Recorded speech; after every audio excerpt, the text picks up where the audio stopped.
चित्तवृत्ति निरोधा, चित्तवृत्ति, इस चक्कर में मत पड़ो, समझदारी से काम लो।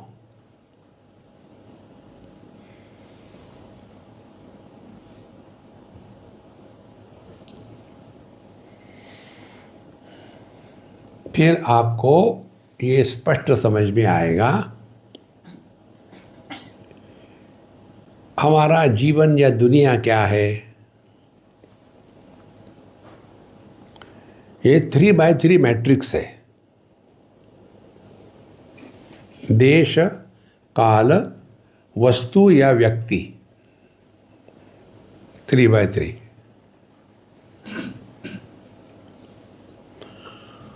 देश में परिवर्तन नहीं होते, स्पेस डज नॉट मूव। काल ये परिवर्तन की प्रक्रिया है।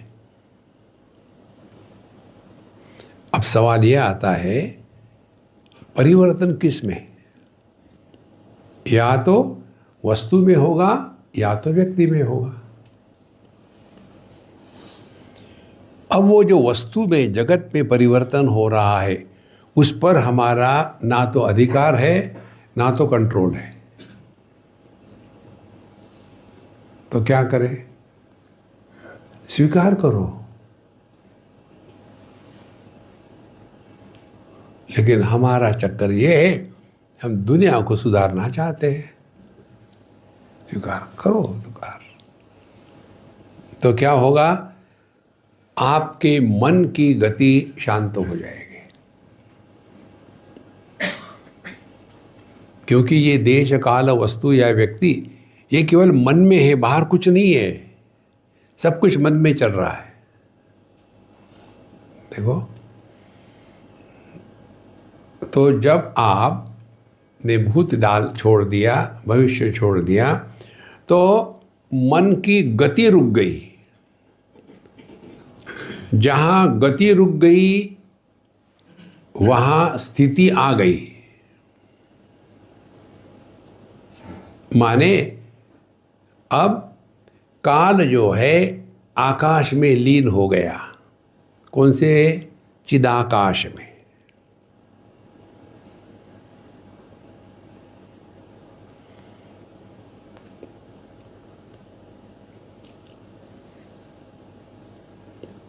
तो इसके पीछे का सिद्धांत क्या है? Remain as nobody. पुरानी बातों को 10 बार याद करना ये अध्यात्म नहीं है। दुनिया में छोटी मोटी बातें हो गई, ठीक है, लेकिन किसी चीज को पकड़ के रखना जिंदगी भर छोड़ो, किसी को भी मत पकड़ो।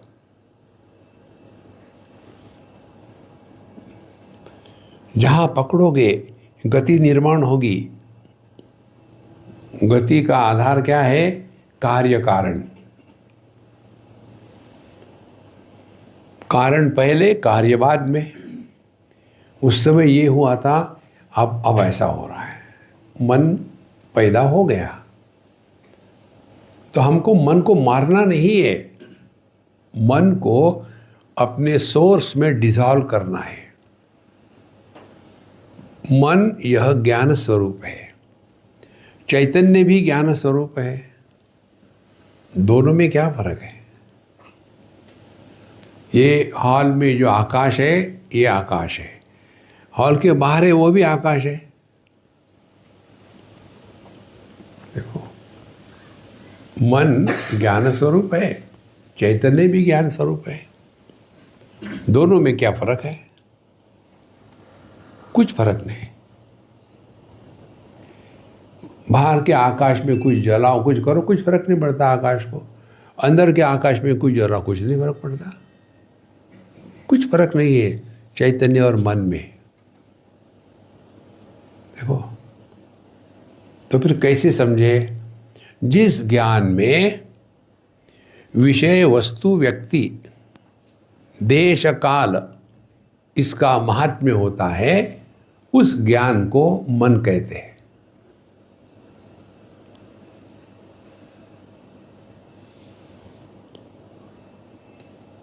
जिस ज्ञान में देश काल वस्तु व्यक्ति परिस्थिति, इसका महात्म्य समाप्त हो जाता है, उसको चैतन्य कहते हैं।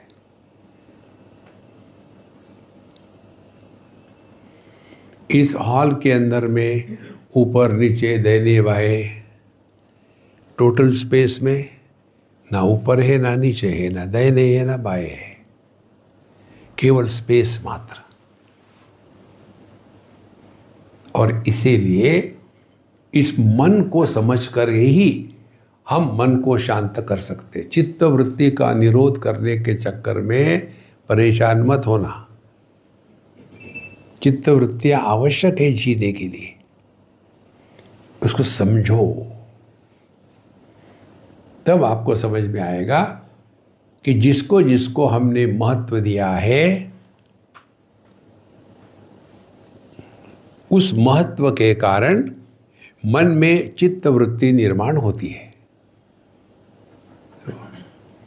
जैसे सुबह 4 बजे चाय चाहिए, तो हमने चाय को महत्व दिया है। तो जैसे ही 4 बजेंगे हमारे मनीराम कहेंगे चाय का क्या हो गया, देखो, तो वहाँ चाय की वृत्ति पैदा हो गई। और यदि हम उस समय चाय नहीं पिए ना मिले तो क्या होगा, फिर इसी वृत्ति से वृत्ति ब्रीडिंग शुरू हो जाएगा। एक वृत्ति दूसरे का जन्म करेगी। मालूम है मुझे चाय चाहिए, इतना भी नहीं दे सकते, फिर अच्छा रखा हो, कहाँ रखा होगा पता है, अब तो देखो ना बिजली नहीं, अब कैसे करेंगे, और चाय चाय चाय तो है ही नहीं इसमें, कॉफ़ी रखे, मुझे तो चाय चाहिए। एक के बाद एक विचारों का प्रवाह होगा और हम विक्षेपित हो जाएंगे।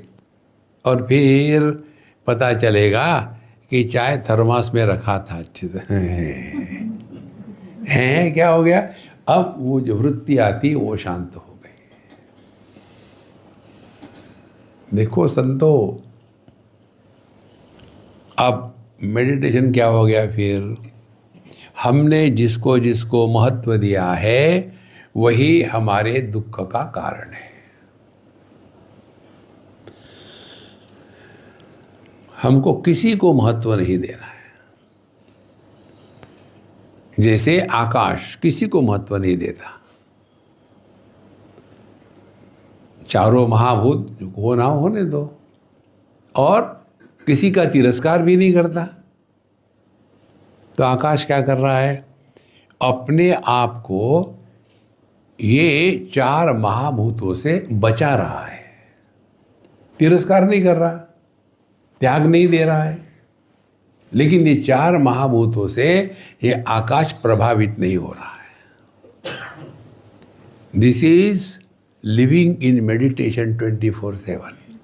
हमको सब कुछ करना है, घर में रहना है, बीवी है, बच्चे है, सास है, बहू है, जो कुछ करना करते रहो बढ़िया से बढ़िया, लेकिन किसी के द्वारा प्रभावित नहीं होना। प्रभावित होना माने क्या, हमने किसी वस्तु व्यक्ति देश काल को अनावश्यक महत्व दिया है, तो करे क्या, कर्नाटक। तो जहाँ जब जो कुछ करनी है बढ़िया से बढ़िया करे, होने के बाद हाथ धो के छुट्टी, उसी को दिमाग पर घुमाए तो जिंदगी भर दुखी रहेंगे। देखो।